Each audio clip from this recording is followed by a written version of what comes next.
মানুষ বুঝে ফেলেছে এরা হইল রাজাকারের বাচ্চা, এরা 54 বছর পরেও রাজাকারের সেই কুকীর্তিকে তারা ভুলে নাই, তার প্রতিশোধ নিতে চায়।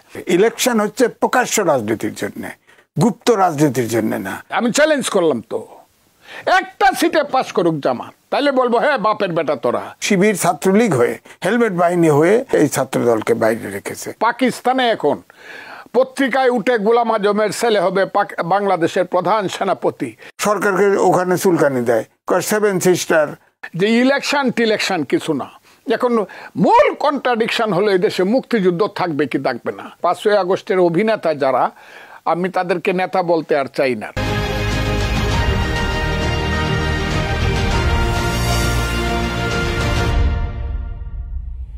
দর্শক স্বাগত কালের কণ্ঠের নিয়মিত অনুষ্ঠান কালের সংলাপে। আজ আমাদের সাথে আলোচনায় যুক্ত হয়েছেন বীর মুক্তিযোদ্ধা, বিএনপি চেয়ারপারসন উপদেষ্টা ও সিনিয়র অ্যাডভোকেট ফজলুর রহমান। স্বাগত আপনাকে। এবং আমাদের সঙ্গে আরো যুক্ত হয়েছেন ফিনান্সিয়াল পোস্টের প্রধান সম্পাদক এম এ আজিজ। ধন্যবাদ আপনাদেরকে কালের কণ্ঠের স্টুডিওতে আসার জন্য এবং আমাদেরকে সময় দেওয়ার জন্য। শুরুতেই আমি ফজলুর রহমান, আমি আপনার কাছে একটু আসতে চাই। বিএনপির স্থায়ী কমিটির সদস্য মির্জা আব্বাস অভিযোগ করে বলেছেন, আওয়ামী লীগের পলায়নের পর বিএনপিকে রাজনৈতিক অঙ্গন থেকে দূরে সরিয়ে রাজনীতি শূন্য করতে একটি -2 ফর্মুলার সক্রিয় রয়েছে দেশি বিদেশি চক্রের প্ররোচনায়। আপনিও কি এমন শঙ্কা প্রকাশ করছেন কিনা, আর দেশি বিদেশি চক্র কারা হতে পারে বলে আপনি মনে করছেন? আপনাকে অসংখ্য ধন্যবাদ। আপনার প্রতিষ্ঠান কালের কণ্ঠ নতুনভাবে আপনারা এই অনুষ্ঠান শুরু করেছেন বলে আপনাদেরকে আমি ধন্যবাদ জানাই। যারা শুনছেন তাদেরকে আমি সালাম জানাই, আসসালামু আলাইকুম। আমার সাথে যিনি আছেন সিনিয়র সাংবাদিক আজিজ ভাই, ওনার বক্তব্য আমি খুব সম্মান সহকারে বুঝবার জন্য শুনি, ওনাকেও আমার ধন্যবাদ। আপনি যে কথাটা বলেছেন এটা একটা পুরানো কথা। এটা 2006 সনের 7 সনের 11 জানুয়ারির কথা। এটা একটা পুরানো কথা। কি -2 ফর্মুলা, তো -2 ফর্মুলা তখন তারা কার্যকর করতে পারে নাই। এখন -2 ফর্মুলা কথাটা আসতে পারে, কিন্তু এটা একটা পুরানো শব্দ। আসল শব্দটা হলো আমার কাছে -2 তো আছেই। -2 কি কারণে হবে? 1 নম্বর কারণ হইলো আওয়ামী লীগ পালায়ে গেছে, আওয়ামী লীগ নাই। যারা মুক্তিযুদ্ধের পক্ষের শক্তি ছিল, মুক্তিযুদ্ধের কথা বলতো, যদিও অনেক খারাপ কাজ করছে, তারা এখন এই দেশে রাজনীতিতে নাই। এখন দেখা যাচ্ছে মুক্তিযুদ্ধের আরেকটা পক্ষ, একটা গণতান্ত্রিক শক্তি, ঢিলাঢালা গণতান্ত্রিক শক্তি, যাকে আমি প্ল্যাটফর্ম বলি। বহু মতের অভিমতের সমাবেশ যে দলটাতে ঘটেছে, যে দলের সৃষ্টি করেছিলেন জনাব শহীদ প্রেসিডেন্ট জিয়াউর রহমান, সেই বিএনপিটা সামনে আছে। নির্বাচন হলে পরেই বিএনপি আল্লাহর রহমতে 2/3 উপরে সিট পায় ক্ষমতায় আসবে। কিন্তু যারা 5ই আগস্ট ঘটাইছে কালো শক্তি, সেই কালো শক্তির নাম হলো জামাত ইসলাম, এবং তাদের যে অগ্রগামী শক্তি তার নাম হলো ইসলামী ছাত্র শিবির, যাকে সার্জিস আলমরা, যারা এইটার অভিনয় করছে, 5ই আগস্টের অভিনেতা যারা, আমি তাদেরকে নেতা বলতে আর চাই না, তাদেরকে আমি অভিনেতা বলবো। সেই অভিনেতারা বলছে যে এই 5ই আগস্টের আন্দোলনের মূল ভ্যানগার্ড ছিল ইসলামী ছাত্র শিবির এবং জামাত ইসলাম। সেই কারণে সেই জামাত ইসলাম মনে করে যে এই দেশের ক্ষমতা 54 বছর পরে আমাদের হাতে আসা উচিত। কেন? কারণ তারা 71কে মানে না। 1971 মুক্তিযুদ্ধ, 1000 বছরের বাঙালি স্বাধীনতা সংগ্রামের পরে যে মুক্তিযুদ্ধ আসলো, সেই মুক্তিযুদ্ধে 30 লক্ষ লোক জীবন দিয়ে, 2 লক্ষ মা বোন ইজ্জত দিয়ে, লাখ লাখ বাড়িঘর পুড়িয়ে, সোনার সংসার সারকার করে যে মুক্তিযুদ্ধের জয় হলো, সেই জয়ে পরাজিত শক্তির নাম ছিল পাকিস্তান এবং পাকিস্তানের সেনাবাহিনী এবং তাদের সাথী সহযোগী শক্তি আল বদর, রাজাকার, আল শামস এবং জামাত ইসলাম। সেই আলবদরা আলসাম জামাত ইসলাম আমরা মনে করেছিলাম 54 বছরে তাদের পূর্বপুরুষের পরাজয়ের গ্লানি তারা ভুলে গেছে, কিন্তু না, এইটা আরো দ্বিগুণ আকারে সেই গ্লানিটা তাদের মধ্যে এসেছে। যে কারণে এই যে 54 বছর, আজকে আমি বলতে চাই তারা চক্রান্ত করে এই দেশে নিজেদেরকে প্রতিষ্ঠিত করেছে। সেই প্রতিষ্ঠার পিছনে জাতীয় আন্তর্জাতিক ষড়যন্ত্র আছে।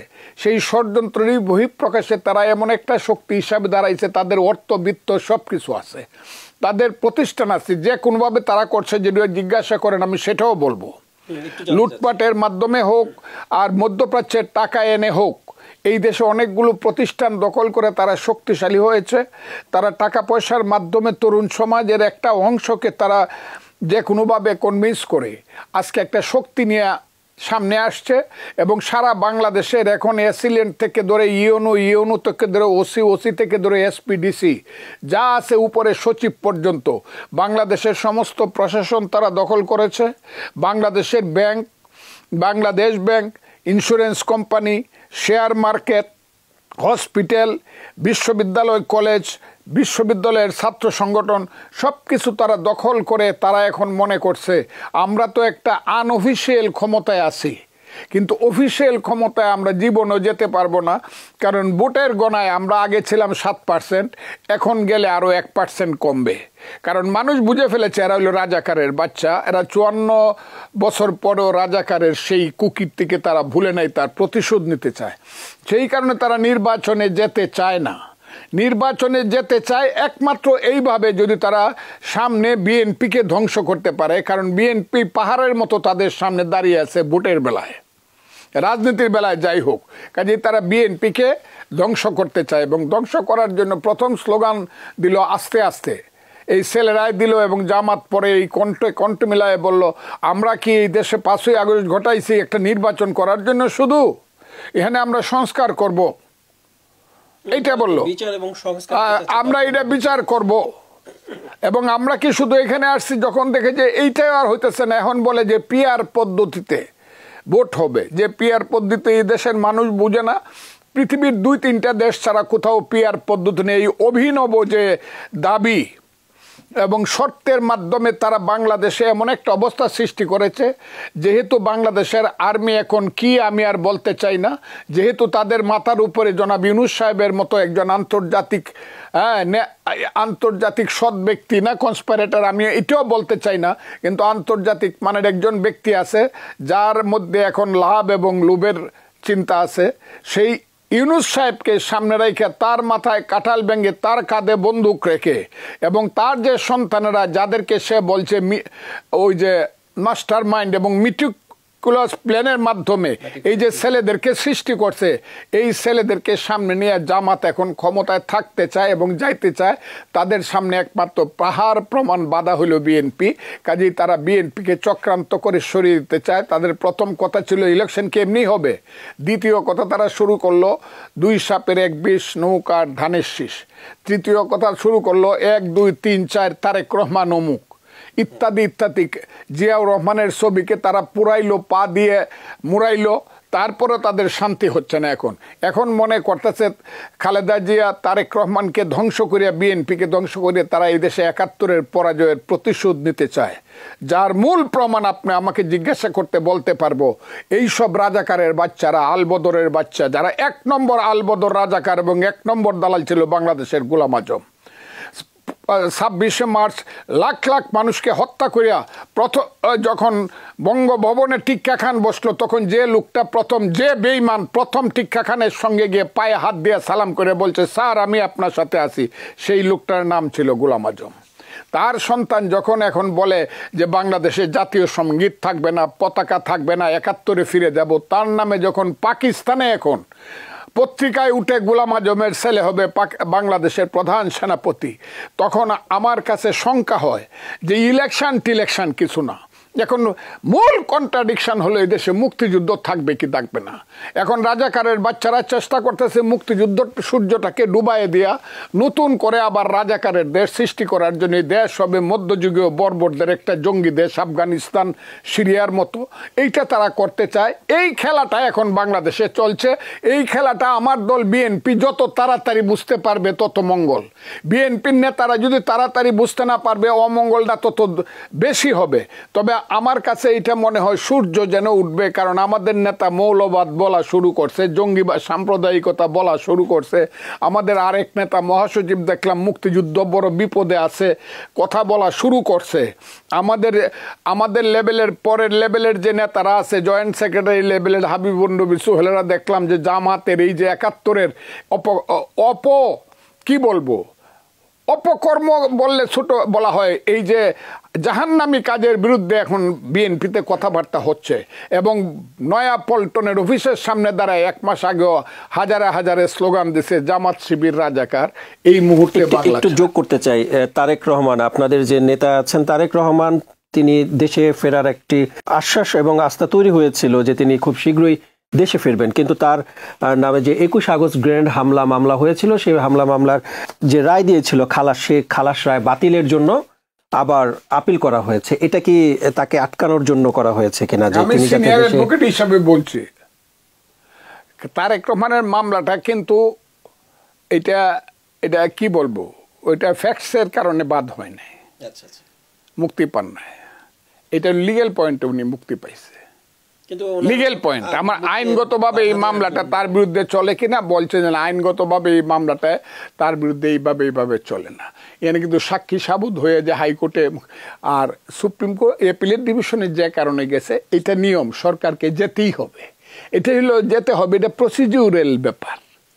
এটা এমন না যে তারেক রহমান বা বাবর সাহেবরা আটকানোর জন্য সরকার খুব সিরিয়াস হয় না, এটা হলো প্রসিডিউর, এটা যাইতে হবে। অ্যাপিলেট ডিভিশন হাইকোর্টে তাকে মুক্তি দিছে, যদি সুপ্রিম কোর্টের সরকার যদি আপিল না করে মনে হবে যে তাদেরকে ফেভার করা হয়েছে, সেই কারণে তারা অ্যাপিলেট ডিভিশনে গেছে। এই হলো ব্যাপারটা। ধন্যবাদ। এইটা মানুষ বুঝে না, কারণ মানুষ তো আইনের এত গোরপেশ বুঝে না। আপনার কাছে আমি আরেকটি প্রশ্ন করতে চাই। আমি আজিয়েছে আপনার কাছে আসার আগে আপনার কাছে আরেকটা প্রশ্ন হচ্ছে, আপনি বলছিলেন যে নির্বাচন আটকানোর জন্য পিয়ার নতুন পদ্ধতি, অচেনা পদ্ধতি, কিন্তু জামায়াত বলছে পিয়ার পদ্ধতি দেশে 72% মানুষ চায়। জামাত যদি দেশে 10% ভোট পায়, আমি বলবো বাপের বেটার কাম করছে। 10টা সিট যদি পায়, কে কি বললো ছোট মুখে বড় কথা। বাউন যদি চাঁদ ধরার ইচ্ছা করে আমাকে বলতে হবে বাউন চাঁদ ধরে ফেলবে, কেন? জামাত কি দেশে? জামাত আমি সিলেটে কোন সিটে, যে ওই যে যিনি বলছেন জনাব আমির, সিলেটে কোন সিটে উনি পাস করবেন? 19টা সিট আছে, আমি চ্যালেঞ্জ করলাম তো, একটা সিটে পাস করুক জামাত, তাইলে বলবো হ্যাঁ বাপের বেটা তোরা।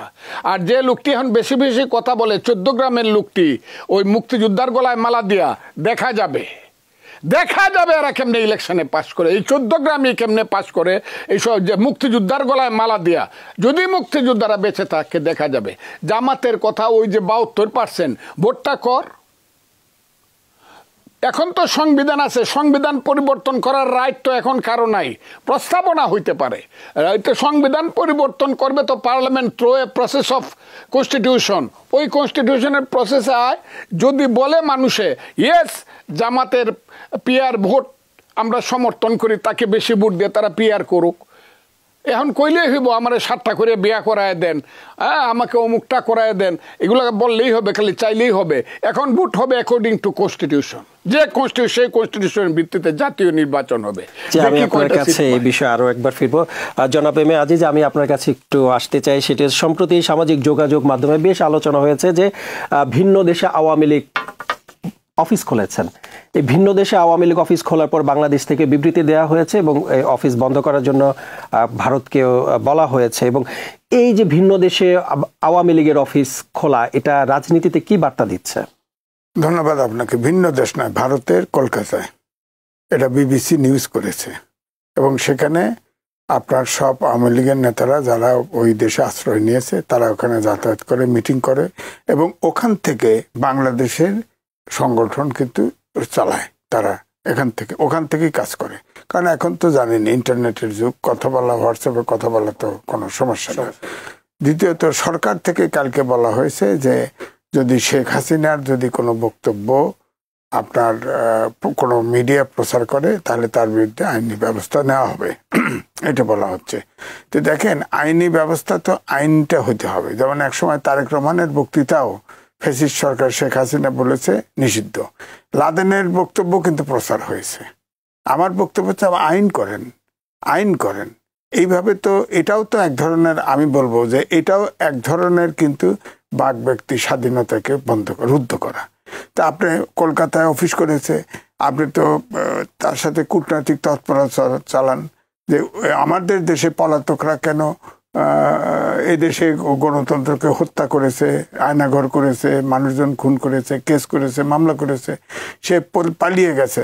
তাকে তো ভারত রাষ্ট্র পার্লামেন্টারি পার্টির সিদ্ধান্ত নিয়ে তাকে আশ্রয় দিয়েছে।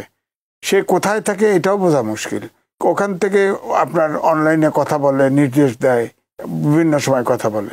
সুতরাং আমার কথা হচ্ছে যে আমাদের ডক্টর মোহাম্মদ ইউনূসও তো নরেন্দ্র মোদীর সাথে কথা বলেছিল। হ্যাঁ, সে নরেন্দ্র মোদী বলেছে এটা তো আমাদের কিছু করার নেই। হ্যাঁ, তো করার নেই, আশ্রয় দিতে পারবেন, ওটা করার নেই কেন? আমার কথা হচ্ছে প্রতিবেশী দেশ, ইচ্ছা করলে তো প্রতিবেশী দেশ সরাই দিতে পারবেন না। তাদের সাথেও আমাদের সম্পর্ক দরকার আছে, কিন্তু দরকার হচ্ছে স্বাধীন দেশ হিসেবে আমার যেটা দাবি, আমার যেটা ন্যায্য দাবি, অধিকার, সেটাকে সংরক্ষণ করে আমরা অবশ্যই ভারতের সাথে সম্পর্ক রক্ষা করতে চাই। কিন্তু এই পতিত সরকার এবং সরকারের যত লোক, এমপি মন্ত্রী, তাদেরকে আশ্রয় দিচ্ছেন, অফিস খুলতে দিচ্ছেন, তাহলে তো আপনাদের সাথে সম্পর্ক ভালো যাবে না। এখন তো ইতিমধ্যে বলা হয় যে তারা বড় দেশ, আমরা ক্ষতিগ্রস্ত হবে না। এখন তো ওখানে ছাত্র যায় না, ওখানে হসপিটালগুলো খাকা করে, মার্কেটগুলো খাকা করে, ভারত থেকেই দাবি উঠেছে। হ্যাঁ, তারাও লোকসান করছে। আমরাও সমস্যায় আছি, তাতে আমি অস্বীকার করব না। আমরাও সমস্যা, বড় দেশ, পরাশক্তি তো উদীয়মান পরাশক্তি, তাদের সাথে আমরা যুদ্ধ করতে চাই না, আমার সম্পর্ক রক্ষা করতে চাই। কিন্তু আমার কথা হচ্ছে যে শেখ হাসিনা যতগুলি চুক্তি করেছে এবং সমঝোতা চুক্তি করেছে এবং চুক্তি করেছে প্রায় 30টার মতো, সবগুলো কিন্তু ভারতের অনুকূলে। সুতরাং এই চুক্তিগুলো এই সরকারগুলো রিভিউ করতে পারে তো। যেগুলো আমাদের বিরুদ্ধে গেছে সেগুলো তো আপনার নতুন করে রিভিউ করতে পারে, তাও তো করছে না। আবার ফের সরকারকে ওখানে চুলকানি দেয়, 7 সিস্টার, আমাদের হলো 7 সিস্টার, এই চুলকানি দেওয়ার তো দরকার নেই। আমার কথা হচ্ছে যে পররাষ্ট্র মন্ত্রণালয় আছে, সেখানে আপনার পররাষ্ট্র নীতির সাথে আপনার আমাদের তাদের সাথে সম্পর্ক আছে, সম্পর্ক বিষয়ে কথা বলেন। আমার কথা হলো আমরা বাংলাদেশ এক্সপ্লয়েট না হলে, হ্যাঁ, আলোচনা করা হোক। তবে ওখানে যে অফিস করেছে, এখন তারা পলিয়ে গিয়ে তাদেরকে বাংলাদেশে এসে তো অন্যায় করলে তাকে বিচারের সম্মুখীন হতে হবে। তারা পালায় কেন বলেন? এই যে বিএনপি 17টা বছর 111 সহ 17টা বছর কত মামলা, কত গুম খুন, আয়নাঘর, একটা লোক পালাইছে? একটা লোক তো পালায়নি। তারা তো মাটি কামড় দিয়ে চেষ্টা করেছে আন্দোলন করার। আন্দোলন করতে করতে তারা ক্ষেত্র তৈরি করেছে। এবং বিএনপির আপনি চিন্তা করেন এক্স এমপি, তাকেও মেরে ফেলছে পিটা, এরকমও হয়েছে। তাও তো কেউ এই দেশ থেকে পালায় নাই। এবং তারা দীর্ঘ এই 17 বছর আন্দোলন করে ক্ষেত্র তৈরি করেছে। 52 সাল থেকে প্রত্যেকবার, এবার এই যে ফজলু ভাই আমার নেতা ছিলেন, তিনি ছাত্রলীগের প্রেসিডেন্টও ছিলেন। ছাত্রলীগের? হ্যাঁ, ছিলেন তো, তিনি আমার ডাইরেক্ট নেতা ছিলেন। তো সুতরাং এখন আপনি বলেন 52 সাল থেকে 24 সাল পর্যন্ত সব আন্দোলনের নেতৃত্ব দিয়েছে ছাত্ররা, একটিও না। 52 সাল মুছে গেছে। কিন্তু পৃথিবীতে একটি জাতি রক্ত দিয়ে, আজকে বাংলা ভাষায় কথা বলেন, রক্ত দিয়ে এই 52 সালে রক্ত দিয়ে এই বাংলা ভাষা আনা হয়েছে। আমি একটু জানতে চাই যে তাদের এই কার্যক্রম আগামী নির্বাচনে প্রভাব ফেলবে কিনা? তাদের কার্যক্রম, আওয়ামী লীগের কার্যক্রম ভিন্ন দেশে, আপনি যেটা বলছেন ভারতের দিল্লি, কলকাতা, এটা তো একটা ওপিনিয়ন তৈরি আছেই। আর আমার এখানে প্রশ্ন হচ্ছে ভিন্ন। একটা হচ্ছে যে আওয়ামী লীগের কার্যক্রম নিষিদ্ধ করা হয়েছে এক্সিকিউটিভ অর্ডারে। হ্যাঁ, এই সরকার নিষিদ্ধ করেছে। তার মানে কার্যক্রম বলতে বোঝায় কি? মিটিং, মিছিল, এই সেই।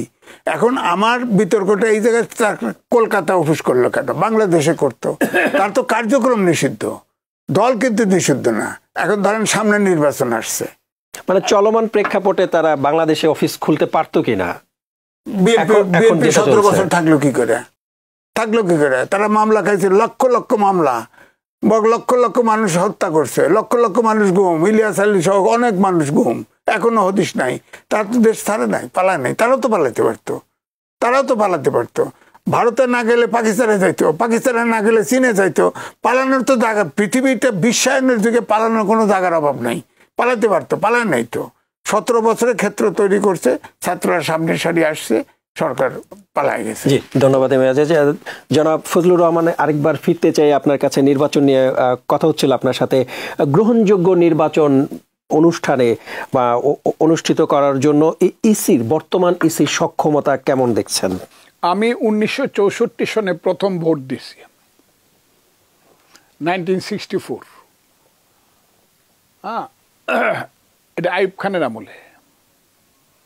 তখন বলা হয়তো আইয়ুব খান হলো পাকিস্তানের সবচেয়ে বড় ডিক্টেটর, মোনায়েম খানের 64 সনে প্রথম ভোট দিছে। আমি তখন কলেজে ফার্স্ট ইয়ারে পড়ি, তখন মেম্বার চেয়ারম্যান ইলেকশন হইতেছিল, বিডি মেম্বার চেয়ারম্যান ইলেকশন হইতো না, তখন মেম্বারের ভোটে চেয়ারম্যান হইতো। তখন দেখা যাইতো কোনো পুলিশ নাই, শুধু একজন আনসার বৈশা রয়েছে। সারা সেন্টারে ভোট হয়েছে, টু শব্দ হয় নাই, কেউ কারো বিরুদ্ধে অভিযোগ করে নাই যে ও আমার ভোট লুট করে নিছে বা ও ফলস ভোট দিচ্ছে। মানুষ যদি ঠিক হয় তাইলে পুলিশ লাগে না, রাজনৈতিক দল যদি ঠিক হয় তাইলে পুলিশ লাগে না যে আমরা ফেয়ার ভোট করব।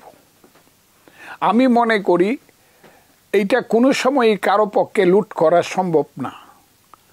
এক নম্বরে নির্বাচন কমিশন যদি সাহসী, সৎ এবং সঠিক থাকে নির্বাচন করার ব্যাপারে সিদ্ধান্তে, আরেকটা হলে সরকার যদি মনে করে যে আমি সমস্ত সহযোগিতা আমি নির্বাচন কমিশনকে করব। কারো পক্ষেই হয়তোবা ৩৬,০০০ বা ৪০,০০০ সেন্টার আছে, ২, ৪, ৫টা, ৫০টা, ১০০ সেন্টারে ভোট ডিফারেন্স, কিন্তু অন্য সব সেন্টারে ভোট ভালো হবে। এগুলো তো অনর্থক কথা বলে, এগুলো অনর্থক কথা। ওই যে ভোট লুট কোন সময় হয়েছে? ভোট লুট হয়েছে যখন একদল ইলেকশনে গেছে আরেক দল যায় নাই। ওই ভোট লুটের ব্যাপারটা তো আরম্ভ হইল মূলত এরশাদের আমল থেকে। 10টা হুন্ডা, 20টা গুন্ডা, 40টা ডান্ডা, ইলেকশন ঠান্ডা। এটাই এরশাদ সাহেব শুরু করলো, তো জাতীয় পার্টি এরশাদ সাহেব প্রথম শুরু করলো, এবং এই স্লোগান উঠলো তারপরে, আমার ভোট আমি দেব, যাকে খুশি তাকে দেব। এটা তো এরশাদ সাহেব শুরু করলো। এর আগে ভোট হয়েছে, ভোটে কিছু বিতর্কিত ভোটও হয়েছে, যেমন 73 সনে খন্দকার মুস্তাকের ভোট, বা বলছে সবাই যে 19টা পার্লামেন্ট সিটে বঙ্গবন্ধুর সময়ও 73 সনের 7ই মার্চের ভোট ঠিক হয়নি, অনেকে বলছে। আমি আমার বইয়ে কথাগুলো লিখে গেছি যে 100% ভোট ঠিক হয় নাই, কিন্তু মাত্র 20টা এমপি এলাকাতে ভোটের এই ডিফারেন্সটা হয়েছে। মানে জিয়াউর রহমান সাহেবের আমলেও প্রশ্ন আছে 79 সনের ভোটে। এরপরে এরশাদ সাহেবের আমলে যেটা শুরু হইল এটা একদম প্রকাশ্যে, 10টা হুন্ডা, 20টা গুন্ডা, 40টা ডান্ডা, ইলেকশন ঠান্ডা। জাতীয় পার্টির নেতারা গিয়া বক্তৃতা করছে, ভোট একটা পাইলেও পাস, 100 পাইলেও পাস, ভোট দিলেও পাস, না দিলেও পাস। এটা তো এরশাদ সাহেবের আমলে এসব কথা শুরু হইল। আবার দেখা গেছে যে এখানে শাহাবুদ্দিন সাহেব, যেখানে নির্বাচন কমিশনের লিডার বা সরকারের নেতা, এখানে একটা লাঠিতেই ভোট হয়েছে। একটা লাঠি থাকে, বন্দুক লাগে নাই, কামানো লাগে নাই। তত্ত্বাবধায়ক সরকারের হেড যেখানে হাবিবুর রহমান বিচারপতি, ভোট হয়েছে। 4টে যে তত্ত্বাবধায়ক সরকারের অধীনে ভোট হয়েছে, প্রত্যেকেই প্রশ্ন আনছে, কিছু কিছু যারা ফেল করছে, কিন্তু মানুষ এটাকে গ্রহণ করে নাই, পৃথিবীও এটাকে গ্রহণ করে নাই। এখনো হয়তো বা ভোট হইলে যারা পরাজিত হবে তারা দুইটা একটা গলা টান দিয়ে বলবো, না ভোটটা সঠিক হয় নাই, কিছু কাজ, এটা বলুক, এতে কিচ্ছু আসে। কিন্তু মানুষ যদি বলে না ভোট ঠিক হয়েছে, হ্যাঁ, এটা ভোট এই দেশে এখনো যদি নির্বাচন কমিশন সঠিকভাবে বলে যে এই যে আজকে দেখলাম বলছে সেন্টার দখল করার কথা ভুলে যান, আমি মনে করি এরকম স্টিক যদি থাকে, আর আর্মি যদি সেন্টারে বেশি না 3টা করে আর্মি থাকে, ক্লিয়ার ভোট হয়ে যাবে বাংলাদেশে। জি, পিআর দাবিকে কেন ষড়যন্ত্র হিসেবে দেখছে বিএনপি? আপনারা পৃথিবীতে কোথাও পিআর নাই, 3-4টা দেশে আছে। পিআর বাংলাদেশের মানুষ বুঝেই না। এগুলো হলো বাহানা করা ভোট না করার জন্য, অথবা ভোটকে প্রলোভিত। এটা হলো ইউনূস সাহেব নিজে করাইতেছে। তারেক রহমান সাহেবের সাথে উনি যে উড়িয়া গিয়া কইয়াইছে আমি আপনাকে ভোট দিব ফেব্রুয়ারির প্রথম সপ্তাহে, এই কথা বলার জন্য আবার একটা ডেটও 5ই আগস্টে ঘোষণা করছে। আবার জামাত, এনসিপি, তার যে নিজের দল, তাদেরকে বলতেছে রাইতের বেলায় তোমরা তোমাদের কথা বলো। আমি তাকে সবসময় বলি, আমাদের নেত্রকোনার একজন বাউল গায়ক ছিল, বাংলার সবচেয়ে বড় বাউল গায়ক, তার নাম ছিল রশিদ উদ্দিন। তার একটা গান আছে, হাকিম হইয়া হুকুম করো, পুলিশ হইয়া ধরো, সর্প হইয়া দংশন করো, উজা হয়ে যারো। ইনূস সাহেব যেন বা ইনূস সাহেবের সরকার যেন এই খেলাটা খেলতেছে, যার ফলে এই সমস্ত ঝামেলাগুলো হচ্ছে। আর আদর্শিকভাবে জামাত হইল দেশের এমন কালো শক্তি যারা মনে করতেছে এটাকে আবার পাকিস্তানে ফেরত নেবে। ওই যে পাকিস্তানের পত্রিকায় লেখা হয় যে গোলাম আজম হলো পাকিস্তানের সবচেয়ে বড় সঠিক নাগরিক, বড় বন্ধু, তার ছেলে হবে প্রধান সেনাপতি আজমি। আবার এখানে আজমি বলতেছে জাতীয় সঙ্গীত, জাতীয় পতাকা বদলাইতে হবে, পাকিস্তান আমি মানি, বাংলাদেশ মানি না। তারপরে এই লোকটা বড় বড় গলায় কথা বলে রাজাকারের বাচ্চারা। পাকিস্তানের পত্রিকা লিখছে বাংলাদেশ ফেরত পাচ্ছে পাকিস্তান, পাকিস্তানের প্রতি বাংলাদেশ রিটার্ন টু পাকিস্তান। এইগুলা শুনলে পরে মনে হয় এইসব রাজাকারের বাচ্চারা হয় ওরা আমাকে মেরে ফেলুক, আমাদেরকে মুক্তিযোদ্ধাদেরকে মেরে ফেলুক, আমরা ওদেরকে মারতে চাই না, তা না হলে ওরা পাকিস্তানে চলে যায় ওদের বাপের দেশে। কিন্তু এইটা তাদের দেশ না যারা ৭১ মানে না। আমি খুব ক্লিয়ার বললাম, ৭১ যারা মানে না এটা তাদের দেশ না, এটা আমাদের দেশ যারা ৭১কে মানি এবং ৭১ সৃষ্টি করছি যারা, এবং যুদ্ধে যারা ছিলাম যুদ্ধে জয়লাভ করছি। আমি ভাগ্যবান ব্যক্তি, আমার যৌবন ছিল 23 বছরের, আমি যুদ্ধ করছি, কমান্ডার ছিলাম এবং ৭১ নিয়ে যেহেতু বললেন একটু জানতে চাই যে আপনি সম্প্রতি বলছিলেন যে বর্তমানে জামায়াতে যারা নেতৃত্ব দিচ্ছেন তারা ৭১ দেখেনি, তাহলে তাদের কাছে ৭১-এর গুরুত্ব থাকবে কেন? জামাত রং ভাবে হইল একটা ফিলোসফিকে ধারণ করে, রং আমার দৃষ্টিতে, তাদের দৃষ্টিতে হয়তো বা সঠিক, কিন্তু সারা পৃথিবীতে এই ফিলোসফি এখন আর চলে না। এটা আমার দৃষ্টি, তারাও বলতে পারে তাদের দৃষ্টিটা হইল তারা গণতন্ত্রের কথা বলে, কিন্তু আবার বলে শরিয়া আইনের কথা। শরিয়া আইনে কোথাও গণতন্ত্র নাই। এটা আবার জামাত দিয়ে বলে না না ৪ খলিফার সময় তো গণতন্ত্র ছিল।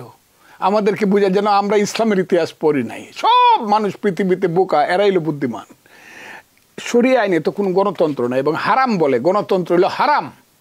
সেই হারাম গণতন্ত্রকে অবলম্বন করে তাদের আরাম গণতন্ত্রে যাইতে চায়, শরিয়া গণতন্ত্র। একবার যদি তারা গণতন্ত্রকে ব্যবহার করিয়া ওই যে for the people by the people of the পিপুলের যে আব্রাহাম লিঙ্কনের গণতন্ত্রকে যদি একবার ব্যবহার করে তারা পাশ করতে পারে, তারা চিরদিন এই দেশে কোনো ভোট দেবে না। এটা আফগানিস্তান, তারা বলেই তো আমরা সবাই তালেবান, বাংলা হবে আফগান। এটা তাদের সাথে যারা ঐক্য করতে চায় এরা বেশি বলে, এটার নাম হলো ইসলামী আন্দোলন। রেজাউল করিম সাহেবের যে ছেলেরা, ফয়জুল করিম সাহেবেরা, তারা বলে এটা আমরা আফগানিস্তান বানাইতে দিব নাকি, নাকি এটাকে পাকিস্তানের মতো একটা দেশ করতে দেবো? এটা তো আমরা বাংলাদেশ বানাইছি যুদ্ধ করিয়া।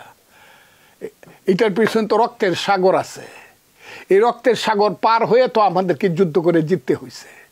কাজে আমি কি এই রাজাকারদেরকে এখন বলবেন যে রাজাকার তো নাই? আমি বলছি রাজাকার নাই, কিন্তু তারা যদি এটা ভুলে যেত। আমি প্রথম বলছিলাম, আমি ফজলুর রহমান বলছিলাম কেন, আমি কেন কথাটা বলি, আমি বলি কেন, এটা বলাটা অপরাধ গণতন্ত্রে, কিন্তু তারপরে আমি বলি কারণ ৭৮ বছর আমার বয়স, ৬১ বছর যাবৎ পলিটিক্স করি। এই ধরনের সিনিয়র পলিটিশিয়ান বাংলাদেশে আর ১-২ জন ছিল, তারা জেলখানায় আছে। একজনের নাম আমির হোসেন আমু, আরেকজনের নাম রাশেদ খান মেনন, আরেকজনের নাম তুফায়েল আহমদ, মৃত্যুশয্যায় আছে। আর কেউ নাই। আমি ৬১ বছর যাবৎ আমি মুক্তিযোদ্ধা কমান্ডার। এই কারণে আমি কথাটা বারবারই বলতে চাই বন্ধুরা, আমি এই কারণে বলতে চাই যে তারা যে ধরনের মানে রাজনীতি এখন করে, তাদেরকে বলেছিলাম ইয়েস তোমরা ভুলে যাও ৭১, আমরাও ৭১ ভুলবো না, মনে রাখবো, কিন্তু কাউকে রাজাকার আলবদর বলবো না। তোমরা যদি শরিয়া আইন চাও ভোট করো, তোমাদেরকে যদি মানুষ বেশি ভোট দেয় তোমরা শরিয়া আইনের পক্ষে দেশ চালাও, আমি তো না করবো না, কিন্তু এইখানে আসবে না। ওই ৭১ ভালো ছিল না, ওই ৭১-এ কোনো যুদ্ধ হয় নাই। ইন্ডিয়া ষড়যন্ত্র করে আমাদেরকে ৭১ বানায় দিছে, ভাইয়ে ভাইয়ে কাজ্জা লাগাইছে, এইগুলা বাজে। এবং এই ছেলেরা হলো তাদের এখন মুখপাত্র, এই যে ছেলেরা এনসিপি বলে, এনসিপি যে ছেলেরা, এরা হইলো ওই জামাতের মুখপাত্র। কারণ তারা হইল সেই মুখপাত্র যাদেরকে মানুষ এক সময় মনে করতো এরাই বোধহয় আমাদের মুক্তিদাতা, ফিডেল ক্যাস্ট্রো, চে গুয়েভারা, এরাই বোধহয় আমাদের মুক্তিদাতা, মুক্তিযোদ্ধা। এরাই গান বাজাইতো পূর্ব দিগন্তে সূর্য উঠেছে রক্তলাল ৫ই আগস্টের আগে। এরাই গান বাজাইতো তীর হারাই ঢেউয়ের সাগর বাড়ি দিবরে। কিন্তু এখন দেখা গেল এই ছেলেরা হইল জামাতে ইসলামের মুখপাত্র এবং অভিনেতা, এরা নেতা না। আর জামাতে ইসলাম হইল এটার প্রযোজক শিবির। ওই যে সিনেমা বানায় ডাইরেক্টর, প্রযোজকরা, আনোয়ার হোসেনকে দিয়ে সিরাজউদ্দৌলার অভিনয় করা, মানুষ মনে করে সিনেমা দেখলে আনোয়ার হোসেনই বুঝি সিরাজউদ্দৌলা। আসলে আনোয়ার হোসেন তো সিরাজউদ্দৌলা না। এই ছেলেরাও নেতা না, এরা হইলো অভিনেতা, জামাত যা করাতেছে তাই করে। না হইলে এইরকম তরুণ যুবক ছেলেরা কেন বারবার মুক্তি বলবে ৪৭ আর ২৪ হইল আসল, ৭১ কিছু না। হায় হায়, ৭১ কিছু না। ৭১ না হইলে সেই কথাটা বলতে চাই না, বাংলাদেশের জন্ম হইতো না, তোদের জন্ম হইতো না, তোদের মা বাবারও বিয়ে হইতো না। তোরা জন্মগ্রহণ করতে। জি, ধন্যবাদ জনাব এম এ আজিজ। একটু আসতে চাই ডাকসু নির্বাচন নিয়ে আপনার কাছে একটু জানতে চাই যে দীর্ঘ 28 বছর পর 2019 সালে ডাকসু নির্বাচন হয়েছিল, সেই 2019 সাল থেকে আবার 6 বছর চলে গেছে, এখন আবার ডাকসু নির্বাচনের আয়োজন করা হচ্ছে।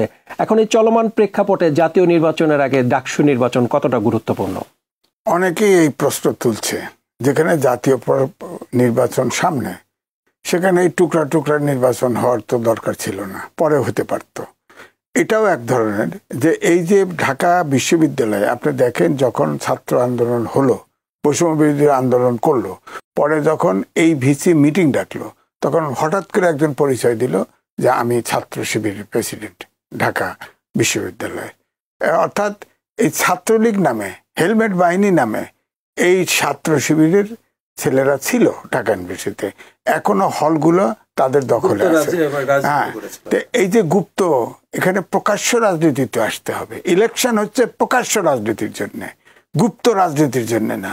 এখন এখানে শিবির কি অবস্থায় আছে, ছাত্রদল আপনি চিন্তা করেন 17 বছর ক্যাম্পাসে যাইতে পারে নাই। এই শিবির এবং শিবির ছাত্রলীগ হয়ে, হেলমেট বাহিনী হয়ে আপনার ছাত্রলীগের সাথে এই ছাত্রদলকে বাইরে রেখেছে। এখন নির্বাচন দিয়েছে, তারাও প্যানেল দিয়েছে। এখন তো বোঝাও মুশকিল যে কে নির্বাচনে, কারণ গুপ্ত শিবির কতগুলো আছে আমরা তো কেউ জানি না। ছাত্রদল তো গুনতে পারি, ছাত্রদল কিন্তু পরিষ্কার ওপেন রাজনীতি করে, তাদের বোঝা যায়। ছাত্র শিবির তো বোঝা যায় না কে ছাত্র শিবির। এই যে আমরা 3 জন আছি, ফজলু ভাই বোঝা যায় মুক্তিযোদ্ধা, আপনার শিবির না, এটার গ্যারান্টি কি?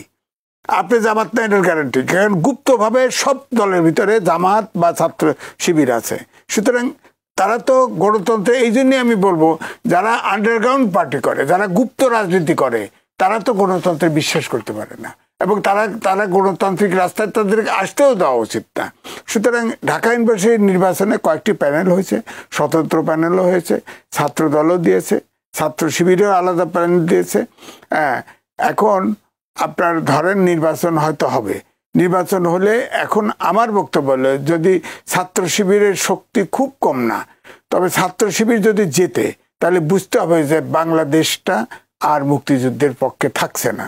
এটা অর্থাৎ ছাত্র শিবির, গুপ্ত ছাত্র শিবির, এটা প্রকাশ্য হওয়া উচিত। শোনেন, ওই ছাত্রদের আন্দোলনের সময়, বৈষম্য বিরোধী ছাত্র আন্দোলনের সময় এক পুলিশ এক ছেলেকে ধরছে, গলা চেপে ধরছে, তাকে ছাড়তেছে না। আরেকজন বলতেছে ও আমাদের ছেলে, কয় না এটা শিবির করে। কোনোভাবেই ছাড়ছে না, তার চোখে গগলস।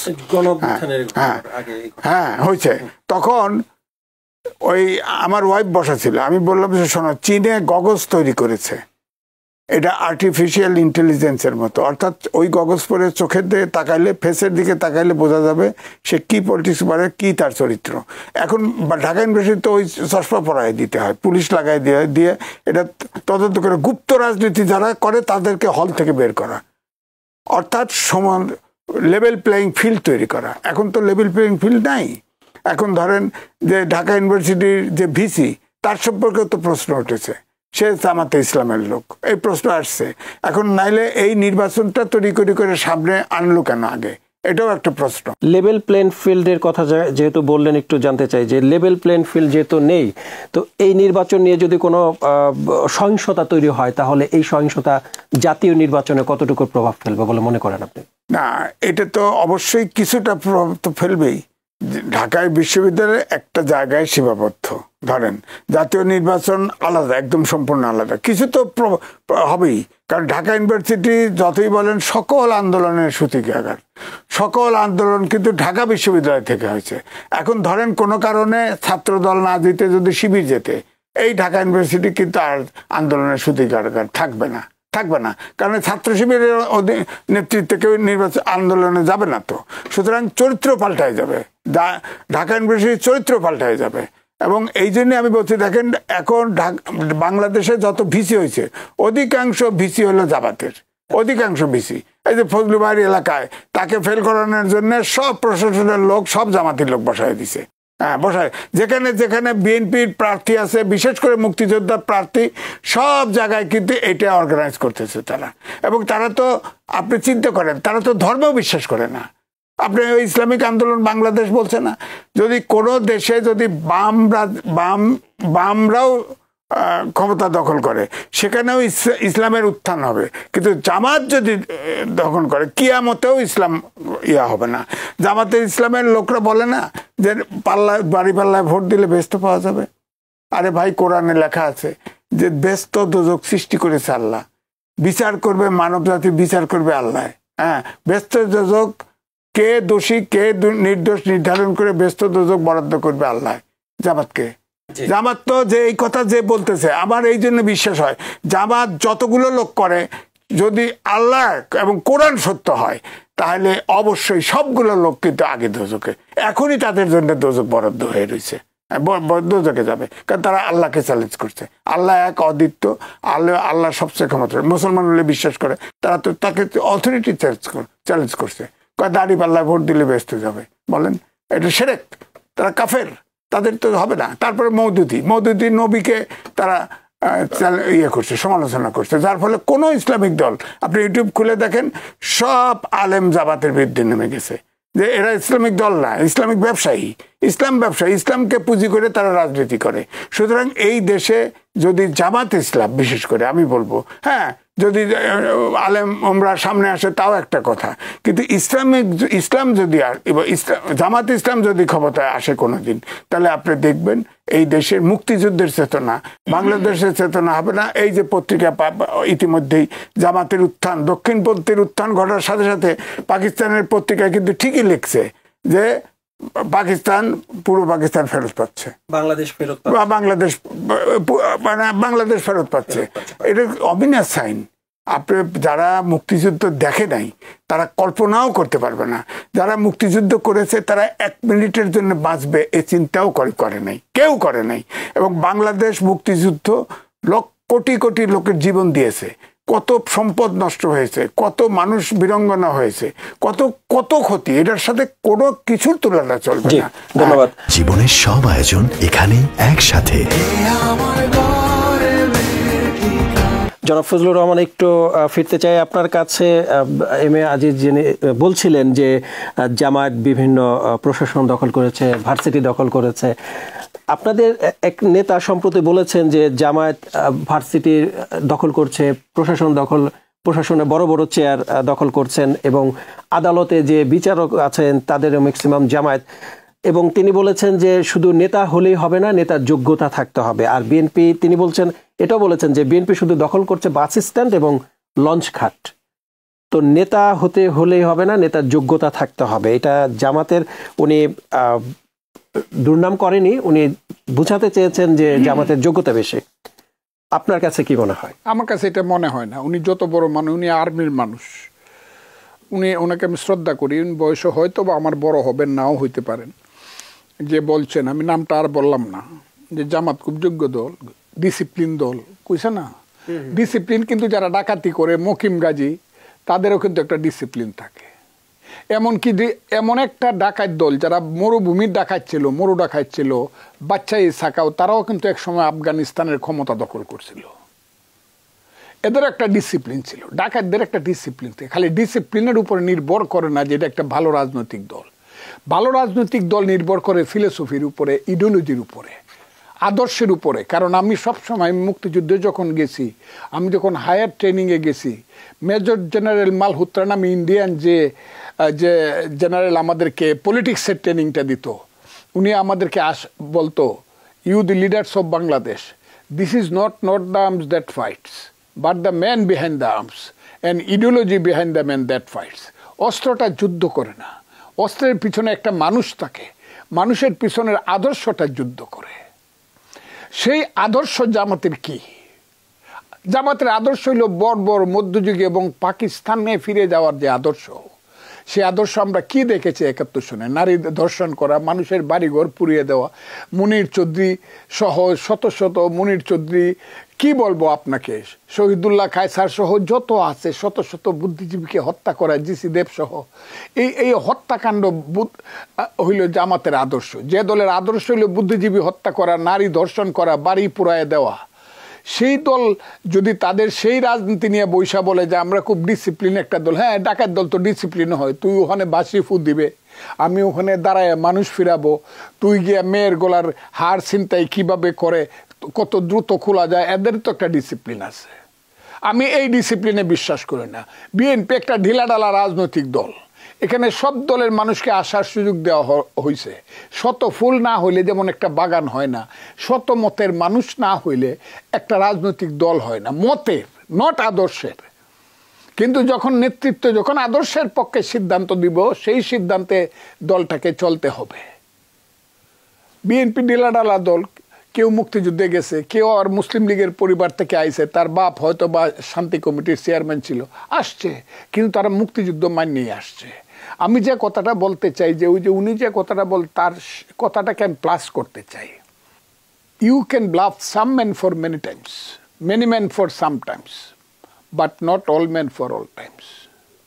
আপনি কিছু লোককে অনেক দিনের জন্য বোকা বানাইতে পারেন, অনেক লোককে কিছুদিনের জন্য বোকা বানাইতে পারেন, কিন্তু সব লোককে সব দিনের জন্য বোকা বানাতে। এই যে ইসলামী ছাত্র শিবির গড়ে উঠছে, এটা কিভাবে গড়ে উঠছে? এটার পিছনে প্রথম হলো সম্পদ, আদর্শ না। যে ছেলেটা ইসলামী ছাত্র শিবির করবে, তার খাওয়া থাকা, তার মা বাবার সংসার চলা, তার ভবিষ্যৎ চাকরির কোনো অনিশ্চয়তা নাই, সে নিশ্চিতভাবে জীবন কাটাবে, তার সমস্ত কিছুর দায়িত্ব নেবে। হ্যাঁ, একটা রাজনৈতিক দল তো এই টাকাটা আসতে করতে কে? এটা আমি আজকে প্রশ্ন করি, টাকাটা কই পায় জামাতে ইসলাম? কে দেয় তাদেরকে টাকাটা? উৎস কোথায়? আমি আপনার কাছে একটু ব্যাখ্যা জানতে আমি উৎসটা এখন ব্যাখ্যা আমি দিব না।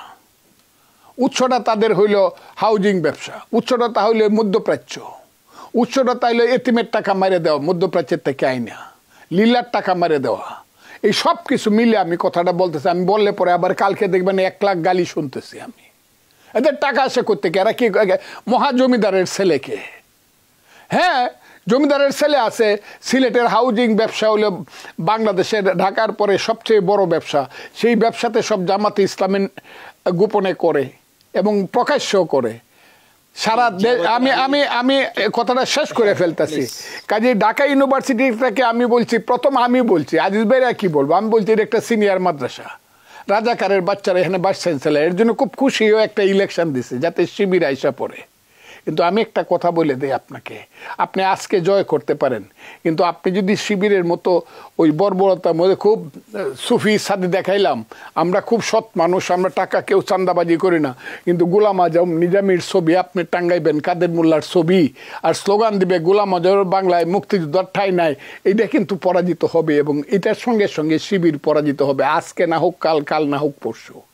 শিবির এই দেশে যদি রিয়েল মুক্তিযুদ্ধের পলিটিক্স হয়, শিবিরের ফিলোসফি কোনো দিন সারভাইভ করবে না। আমি কথাটা খুব ক্লিয়ার বলে দিলাম। আজকে হয়তো বা কোনো কারণে ডাকসুতে বা জাকসুতে ছেলে পেলেদের একটা, কিন্তু আমার এখনও মনে হয় না যে বাংলাদেশের তরুণ যুবকরা এত বেশি নির্বোধ হয়ে গেছে যে শিবিরের মতো একটা মধ্যযুগীয় বর্বর এবং রক্কাটা পার্টিকে ঢাকা বিশ্ববিদ্যালয়, জাহাঙ্গীরনগর বিশ্ববিদ্যালয়ে সবাই মিলে ভোট দেব, এটা আমার মনে হয় না। আমি এখনও তাদের উপরে বিশ্বাস রাখতে চাই। এবং আরেকটা কথা আপনাকে বলি, যাদেরকে নির্বাচন করতে দিচ্ছেন না, ঢাকা বিশ্ব একটা পার্ট তো নির্বাচন করতেছে না কোনো বিশ্ববিদ্যালয়, এদেরকে তো আপনি করে দিচ্ছেন, এদের কি বলে নিষিদ্ধ ঘোষণা করছেন, তারা তো নির্বাচন করতে পারতেছে না। কাজে নির্বাচন তো আজকেরটাই শেষ না, আগামীকালও তো নির্বাচন হবে।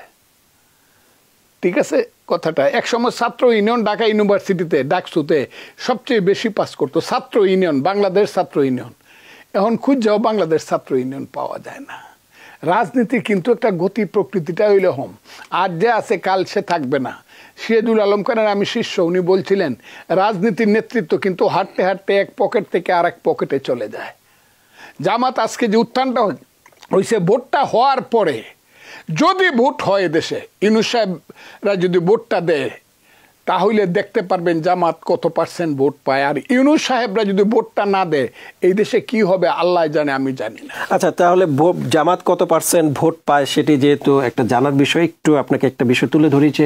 সম্প্রতি এক গবেষণায় দেখানো হয়েছে যে বিএনপির ভোট কমেছে। 8 মাস আগে যে গবেষণা করেছে, সেই গবেষণাটা 8 মাস পরে করা হয়েছিল আর একবার যাচাই করার জন্য। সেখানে বিএনপির ভোট কমেছে 4%, 16% থেকে 12% নেমে এসেছে। জামায়াতেরও নেমে এসেছে, আপনাদের মতো অতটা কমেনি। বিএনপির ভোট ছিল আগে 15%, এখন হয়েছে 12%। 16% ছিল গবেষণা দেখা গেছে। এই দিনও কিন্তু 12%।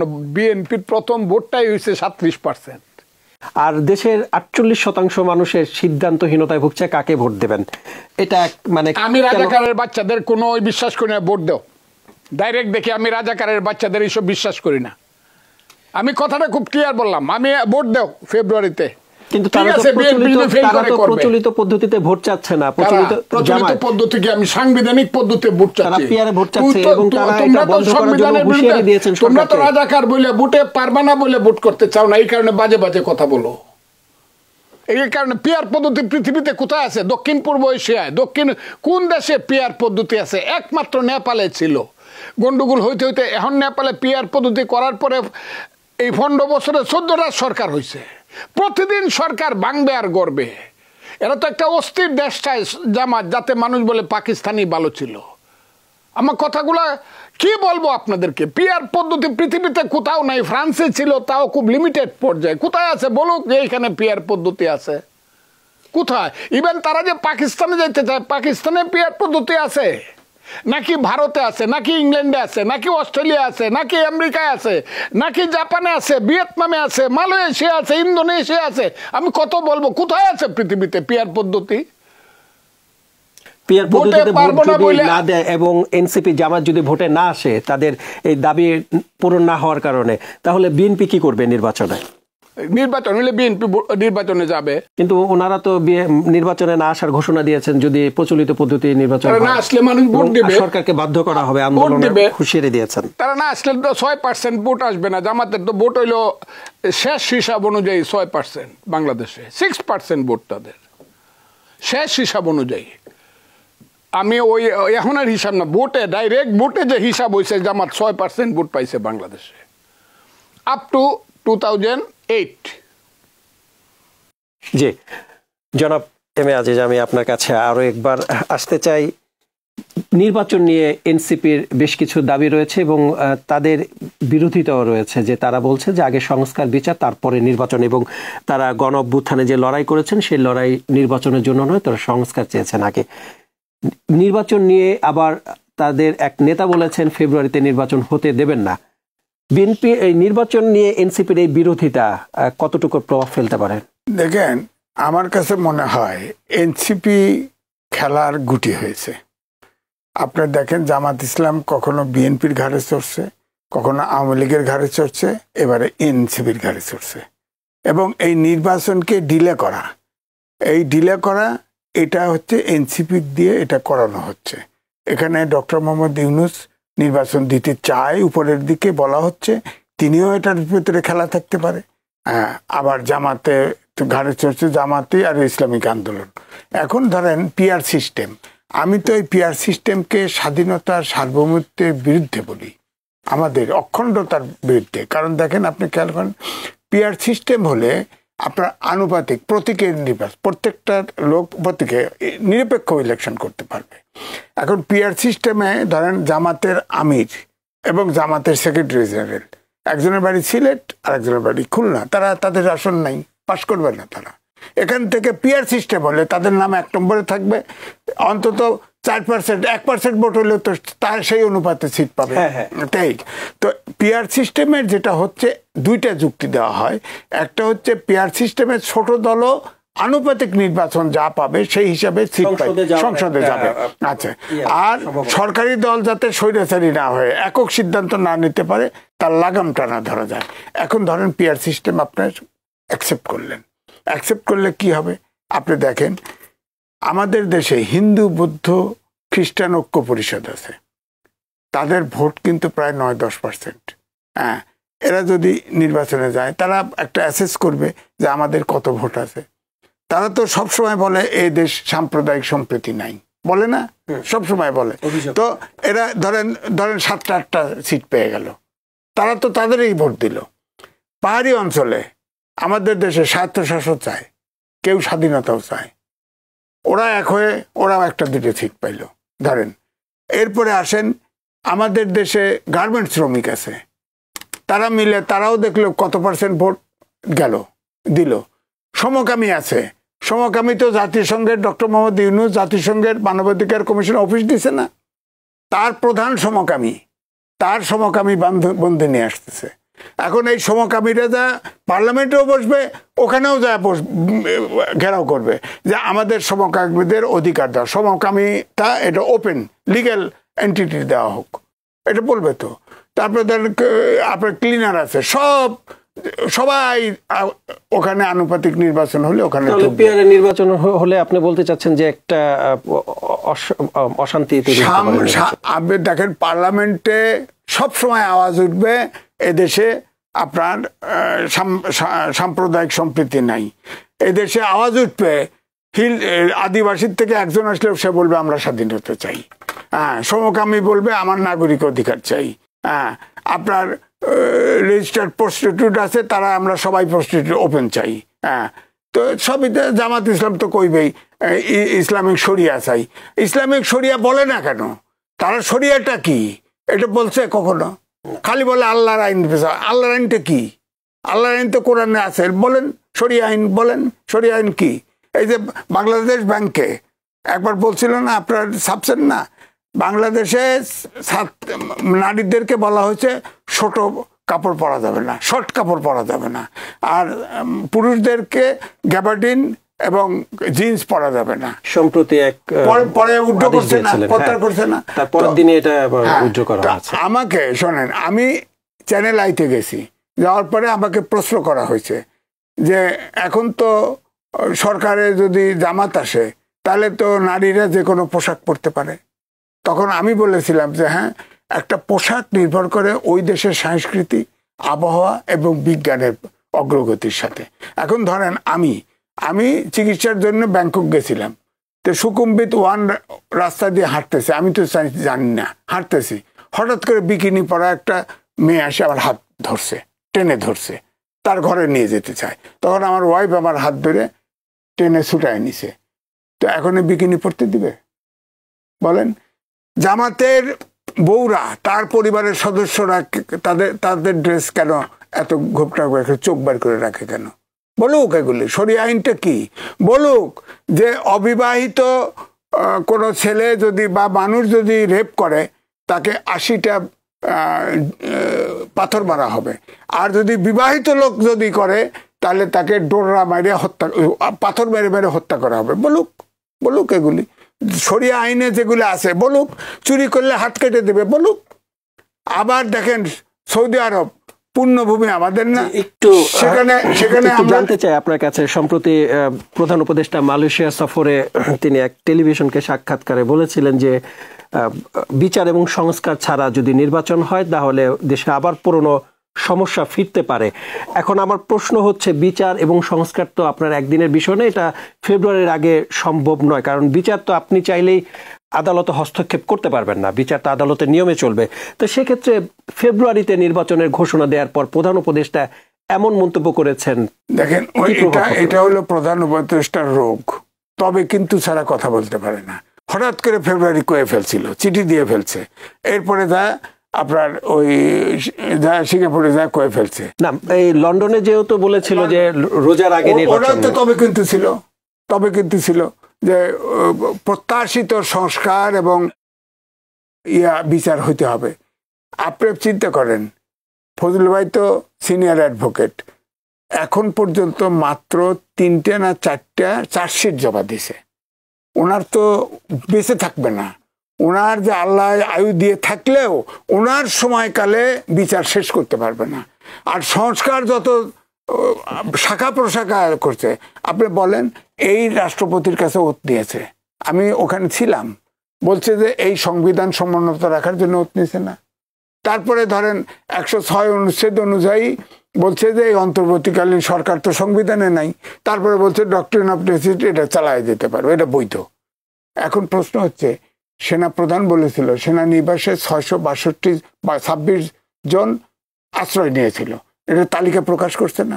তালিকা প্রকাশে তো প্রধান বিচারপতি ছিল, অ্যাপিলেট ডিভিশনে যাচ্ছিল, তো 106 অনুচ্ছেদের মতামতটা কে দিল? প্রশ্ন। তারপরে আমি বলবো, রাষ্ট্রপতি তো বলেছে যে আমরা 6 অনুচ্ছেদ অনুযায়ী মতামত নিয়েছি, আমরা বিশ্বাস করেছি। কিন্তু প্রশ্ন আমার একটাই, যে এই সরকারের তো এটার তো সাংবিধানিক সরকার হলো, তাইলে তাদের কি সংস্কার করার ম্যান্ডেট আছে? তাতে সংবিধান সমুন্নতের কারণে ওত নিয়েছে, তাতে তো ওত ভঙ্গ হয়ে গেছে।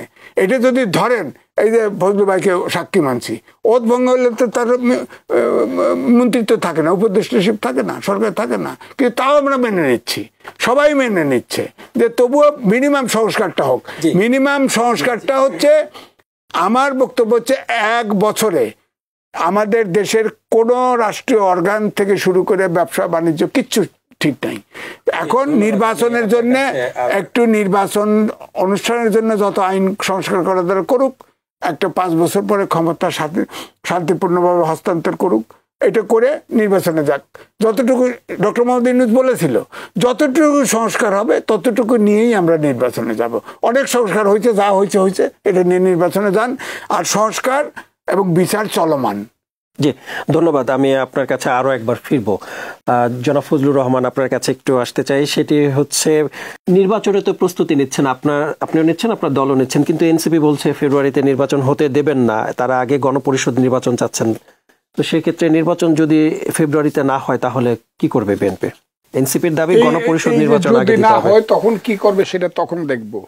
কিন্তু একজন, এই যে এনসিপি যে ছেলেটা এইসব কথা বলে বা যে ছেলেরাই বলে, এরা বাংলাদেশে আগস্টের আগে, গতবারের 24 আগস্টের আগে, এরা তো আমি বললাম তারা হলো অভিনেতা, এবং তাদেরকে জামাতে এইসব কথাগুলো বলায় বা কালো শক্তি এইসব বা ইউনূস সাহেব এইসব কথাগুলো বলায়, এইসব ছেলেরা কি কোথাও দাঁড়ায়া, কোথাও ওই যে এই যে ছেলেটা বলছে, আমি তো বারবার বলি, বললে পরে তো আমার হয়, তো আমার সন্তানের মতো খুব ঘৃণা হয় এদের সম্পর্কে বলতে। আমার এদেরকে আল্লাহ কি পদার্থ দিয়া তৈরি করছে, খুব ঘৃণা হয় এদেরকে। আবার ওই যে আমাদের প্রধান সেনাপতি দেখলাম খুব আদরে আপ্যায়নে আবার বলছে, না না এরা তো নাবালক মানুষ, সাবালক হইলে তারা বুঝবে, তখন তারা লজ্জিত। সেনাপ্রধান নাবালক, তাইলে এই দলটার নাম তাইলেই দেবে, ওই যে লেখছে এনসিপি, তাহলে সেনাপ্রধান এটা লেখুক নাবালক চিলড্রেন পার্টি, নাবালকদের পার্টি। এই নাবালক ছেলেপেলেরা কি করলো তাদের উত্তর দেব না। এরা আগে এই সব ছেলে মূল্যা যত সমন্বয়ক আছে আর সংস্কারবাদী আছে, এই ছেলেরা এনসিপির একটা ছেলে বাংলাদেশে পার্লামেন্টে পাশ করে দেখাক, এরপরে তারা পার্লামেন্টে দাঁড়ায় বড় বড় কথা বলুক। এইসব ছেলেপেলের কথার উত্তর আমি দিব না। 1, 2 নম্বর হইল, আপনাকে খুব ক্লিয়ারলি বলি, ওই যে আইনের কথাটা বললেন না, বিচার, আমি খুব পরিষ্কারভাবে বলি, যুদ্ধর অপরাধীর বিচার যে কোর্টে হয়েছে, এই কোর্টে আর যাই হোক মুক্তিযোদ্ধার বিচার হওয়া উচিত না, এবং এই বিচার আমি মানি না। এবং সেই বিচারে দেখা যাচ্ছে যুদ্ধ অপরাধীদের পক্ষে যে উকিল ছিল, সেই উকিল এখন হইল মুক্তিযোদ্ধাদেরকে যাতে ফাঁসি হয় এই হয়, এটার প্রসিকিউশনের পক্ষের উকিল। আমার উকিলের ব্যাপারে কোনো কথা না, উনি ছিলেন ব্যক্তিগতভাবে, উনি ছিলেন হইল যুদ্ধ অপরাধীদের উকিল, এবং উনার এই ডিফেন্সের সময়ও 9 জনের ফাঁসি হয়েছে। কাজে উনার মধ্যে রাগ অনুরাগ বিরাগের ঊর্ধ্বে উনি উঠতে পারবেন না। কাজে এই কোর্টে তাদের বিচার হওয়া উচিত না, প্রয়োজন আর একটা স্পেশাল কোর্ট করে নিক, এবং এই কোর্টে বিচার হইলে পরে কিন্তু মুক্তিযোদ্ধারা বা দেশের মানুষ প্রশ্ন তুলবে। একটু জুলাই সনদ নিয়ে আপনার কাছে একটু ফিরতে, মানে জানতে চাচ্ছে, ব্যাখ্যা জানতে চাই। রাষ্ট্র সংস্কারের লক্ষ্যে জুলাই সনদ ঘোষণা করেছিলেন প্রধান উপদেষ্টা। আমরা দেখেছি এই সনদের 13টি জায়গায় বিভিন্ন দল, রাজনৈতিক বিএনপিও ছিল, 13টি জায়গায় নোট অফ ডিসেন্ট রয়েছে।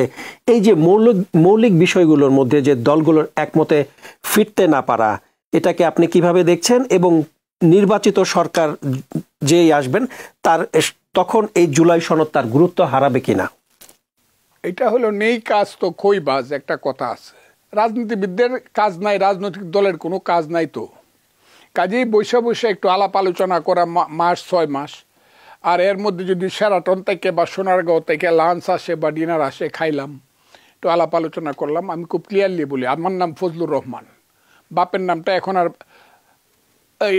বললাম না, আমার নাম ফজলুর রহমান, আমি একজন মুক্তিযোদ্ধা কমান্ডার ছিলাম। আমি এদেরকে মানি না, আমি সংস্কার কমিটি মানি না, কারণ এটা বিদেশিরা করছে।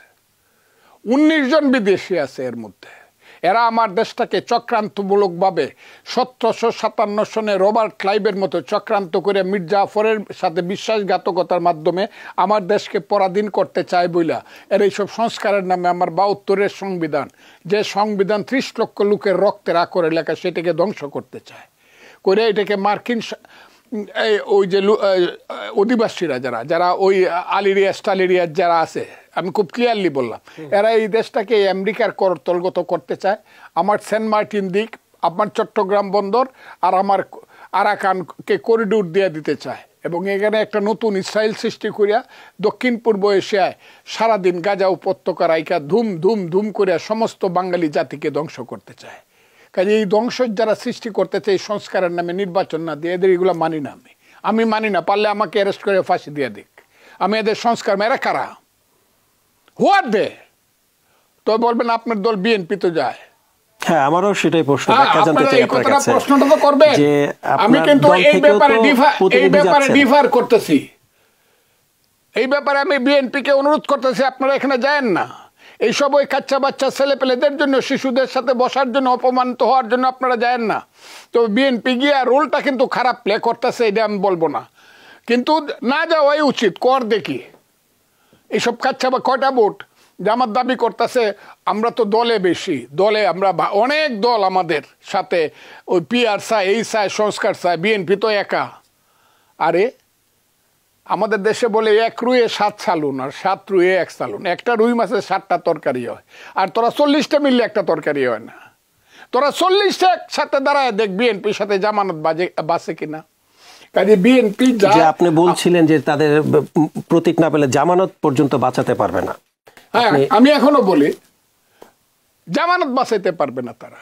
এরা তো বিএনপির খালেদা জিয়ার আঁচলে আশ্রয় নিয়ে গত 20 বছর বাচ্চা রয়েছে। এরা 3টা ইলেকশনে বিএনপির মার্কা নিয়ে করছে। এদের তো লজ্জিত হওয়া উচিত যারা এখন বিএনপির সাথে মুনাফিকি করতেছে। এত বড় বিশ্বাসঘাতক তো হয় না। চোখে চোখে দাঁড়ায় দেশনেত্রী বেগম খালেদা জিয়া এখনো জীবিত, তার সামনে এখনো বেইমানি করতেছে বিএনপির সাথে। তার ছেলের নামে কুৎসিত স্লোগান দেয়, ইসলামী ছাত্র শিবিরের ছেলেরা কুৎসিত স্লোগান দেয় তারেক রহমানের নামে।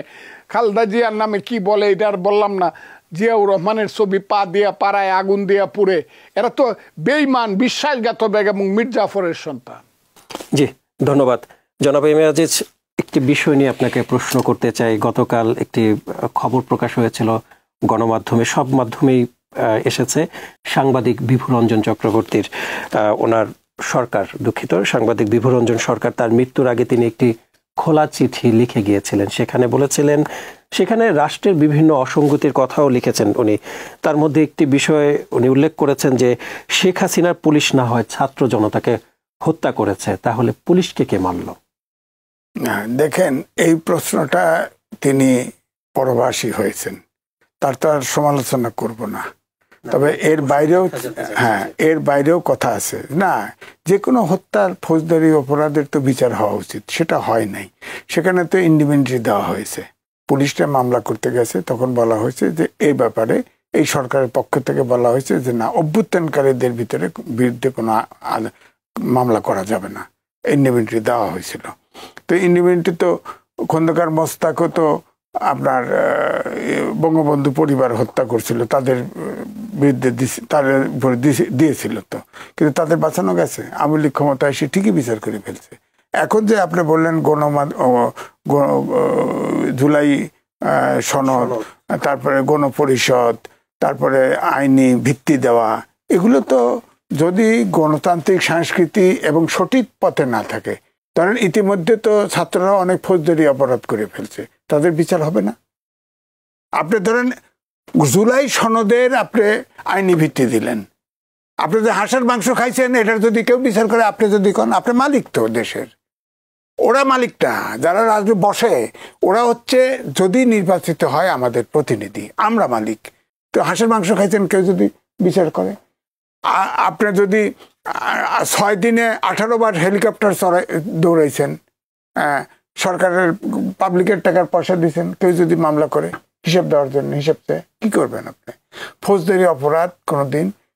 এবং 2 জন বিচারপতি, আইনজীবী বলছে যে সংবিধানের সাথে সাংঘর্ষিক কোনো কিছু রাষ্ট্রপতি অর্ডিন্যান্স দিলেও সংসদে পাশ করতে হবে, তার আগে এটা বৈধ হবে না। তো এখন বিবি রঞ্জন কথা বলি, তার আরেকটা কিন্তু বলছে তিনি খুব অর্থ কষ্টেও ছিল। হ্যাঁ, এই বিষয়টিও তার খোলা চিঠিতে। হ্যাঁ, এটা হচ্ছে যে হয়তো লেখার সময় ওটা বলছে। আমার বক্তব্য হচ্ছে যে কোনো ধরেন 5ই আগস্টের পরে জাতিসংঘ রিপোর্ট দিছিল না, তারা রিপোর্ট দিয়েছে 15 তারিখ পর্যন্ত, 15 তারিখ পর্যন্ত। আর 5 তারিখে সরকার পরিবর্তন হয়, পালিয়ে যায়। তো 5 তারিখ পর্যন্ত এই সরকার জরিপ করে বের করছে 884 জন নিহত হয়েছে 5ই আগস্টের ওই গণঅভ্যুত্থানে। তাহলে বাকিটা বেরোয় হলো ইয়েতে আপনার 15 তারিখ পর্যন্ত, 5 তারিখ থেকে 10 দিনে মারা গেছে। সেখানে তো আমরা দেখেছি অনেক পুলিশ স্টেশনে আগুন লাগিয়ে গেছে, অস্ত্র লুট হয়েছে। অস্ত্র গেল কোথায়? পুলিশ মেরে ফেলছে, জানি তো। যেমন আমার এলাকায় 11 জন পুলিশ মারা গেছে, সেখানে কিন্তু পুলিশের দোষ ছিল। পুলিশ কিন্তু আপনার যারা আন্দোলনকারী তাদেরকে অনেক ধাওয়া করছে, হত্যা করতে চাইছে, গ্রামের লোক এসে তাদের মেরে ফেলছে। এটা সত্য, এটাও দেখতে হবে। তবে যে কোনো হত্যাই অপরাধ, আমার কথা হলো অপরাধ, কাম্য নয়। তো আমার বক্তব্য হচ্ছে এইখানে যে বিবি রঞ্জন তিনি কিন্তু সাংবাদিক এবং আমার সাথে খুব ঘনিষ্ঠ সম্পর্ক ছিল। তিনি একদমই সৎলোক ছিল, যার ফলে তার হয়তো যে পত্রিকায় কাজ করছে সেখানেও বেতন ঠিক মতো পায় নাই। সেই ফ্রাস্ট্রেশন থেকে আমার মনে হয় সে আত্মহত্যা করতে পারে। এখনো তো তদন্ত চলছে, এখনো কেন মারা গেল, কেন তার নদীতে ডুবে গেল, কেন গেল, এটা তো এখনো পরিষ্কার না। এটা তদন্ত হোক, তদন্ত হলে আমরা বুঝতে পারবো। তিনি খোলা চিঠিতে আরো একটি বিষয় লিখেছিলেন যে রাষ্ট্রে প্রধান উপদেষ্টা বলেছিলেন যা খুশি তাই আপনারা চর্চা করতে পারেন, লিখতে পারেন রাষ্ট্রের সম্পর্কে, কিন্তু প্রধান উপদেষ্টা যে প্রেস ডিপার্টমেন্ট সেই স্বাধীনতা কিন্তু দিচ্ছে না, এমন অভিযোগ করেছেন। এবং উনি এটা বলেছেন যে আমি অনেক কিছু লিখেছি, ব্যাক স্পেস চেপে আমাকে ডিলিট করতে হয়েছে বা লিখতে পারিনি, এটার জন্য আমাকে রক্তচক্ষু, তিনি যে প্রতিষ্ঠানে ছিলেন সেই প্রতিষ্ঠানকে নাকি রক্তচক্ষু দেখানো হয়েছে। শোনেন, আমি একটা উদাহরণ দেই। সংস্কৃতি উপদেষ্টা, তাকে প্রশ্ন করা হয়েছিল, তিনি কিন্তু ওই মালিককে, তার পত্রিকার সাংবাদিকের মালিককে বলা হয় নাই যে তার চাকরি খান, কিন্তু মালিক ভয়েই চাকরি খাইয়ে দিছে। সাংবাদিকের চাকরি কাছে না। আপনি চিন্তা করেন, প্রথমে এই 5ই আগস্টের পরে যে ভয়ের সংস্কৃতি তৈরি করা হয়েছে, সারা দেশে কিন্তু শান্তিপূর্ণ আছে, কিন্তু সব ভয়ের মধ্যে আছে। আপনি চিন্তা করেন, সাংবাদিকদের কথাই বলেন, আপনি বৈষম্য বিরোধী ছাত্ররা প্রথম প্রেস ক্লাবে গিয়া উপস্থিত হয়ে লিখিত দিচ্ছে এরা এই সাংবাদিকরা ফেসিবাদের দোসর, তাদের মেম্বারশিপ চলে গেছে প্রেস ক্লাবের। বলেন, আরে আব্দুর রাজ্জাক আওয়ামী লীগের নেতা জেলে আছে না, তারও তো এখন কৃষিবিদ হিসেবে মেম্বারশিপ আছে, সাংবাদিকদের মেম্বারশিপ নাই। আপনার পৃথিবীতে নজির নাই, একবারে সব সাংবাদিকের অ্যাক্রেডিটেশন কার্ড বাতিল করে দিছে। হ্যাঁ, নজির আছে। কত অফিসের স্টাফ বদল হয়ে গেছে, হয়েছে না? এডিটর বদল হয়েছে, সাংবাদিক বদল হয়ে গেছে, স্বাধীনতা ভোগ করতে পারছে। এখন সব সেন্সরশিপ, একটা ভয় কাজ, কখন মব আসবে। আপনি উল্টাপাল্টা করেন, আপনি দেখবেন মব এসে হাজির হবে।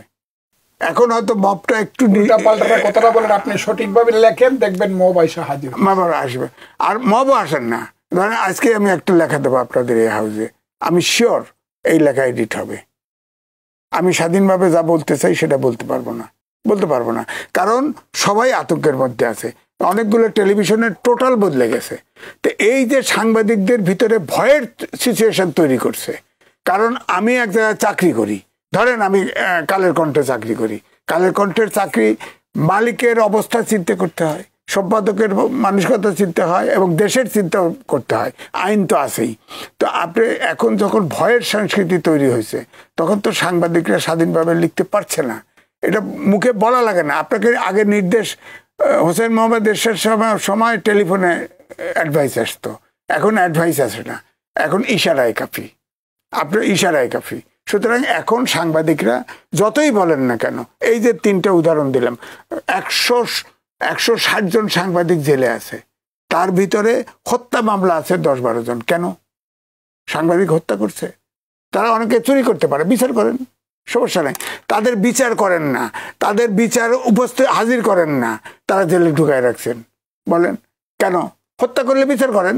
হত্যা তো কেউ করে না, আমরা জানি হত্যা করে না। আমি সাক্ষী দিচ্ছি কোনো সাংবাদিক হত্যা করে নাই, তাদের জেলে আটকায় রাখছেন কেন?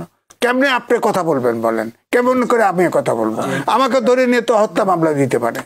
যে প্রশ্ন থেকে যায়, ধন্যবাদ আপনাকে জনাব ফজলুর রহমান। একটু শেষ, আমাদের অনুষ্ঠানে একেবারে শেষ পর্যায়ে চলে এসেছে। তার আগে একটু জানতে চাই, জনাব ফজলুর রহমান অন্তর্বর্তীকালীন সরকারের কয়েক উপদেষ্টা নিয়ে আপনি বরাবরই সমালোচনা করেন এবং তাদের ভুল ভ্রান্তি নিয়ে আপনি কথা বলেন, কিন্তু আমরা দেখেছি যে উপদেষ্টা মাহফুজ আলমের বাবা লক্ষ্মীপুর রামগঞ্জের একটি ইউনিয়নের সাধারণ সম্পাদক পদে নির্বাচিত হয়েছে বিএনপির ব্যানারে।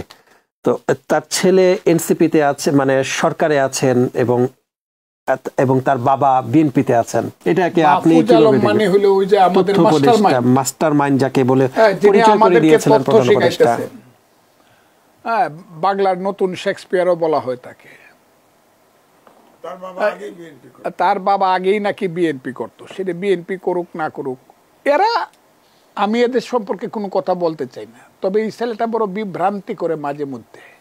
একবার বলছে এই দেশে সিভিল ওয়ার হবে, আমি জানি না আল্লাহ কি করবে। ওই ছেলেটার ওই কথাটা ঠিক হয় 1/11 একটি প্রতিধ্বনি তিনি নাকি শুনতে পাচ্ছিলেন, এমন একটি গণমাধ্যমে সংবাদ মাধ্যমে খবর প্রকাশ। এবং সবচেয়ে যে কথাটা আমার কানে বাজছে ওই ছেলেটির, সেটা হলো এই দেশে সিভিল ওয়ার হবে।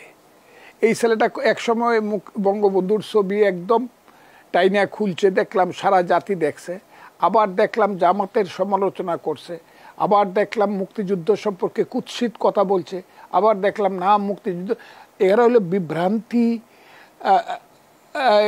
বিভ্রান্তিতে।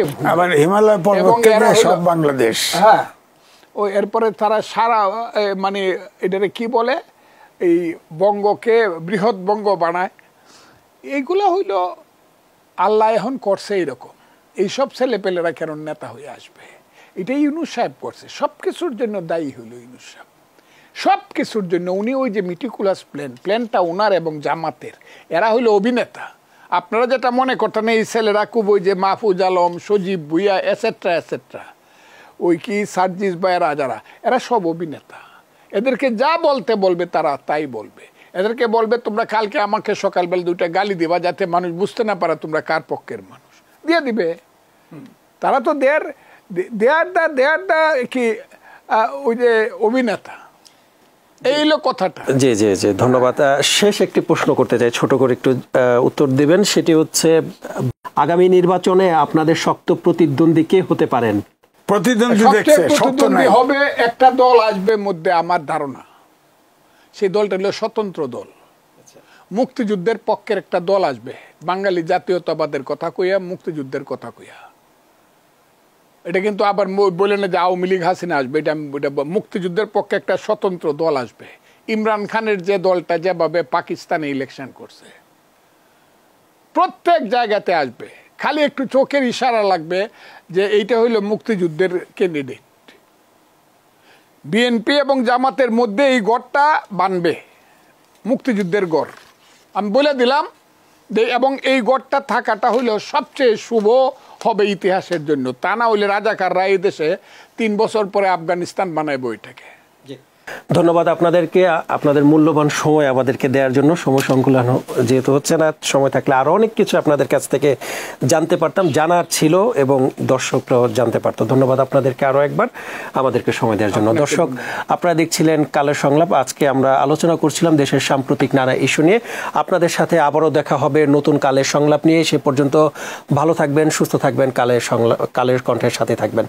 ধন্যবাদ।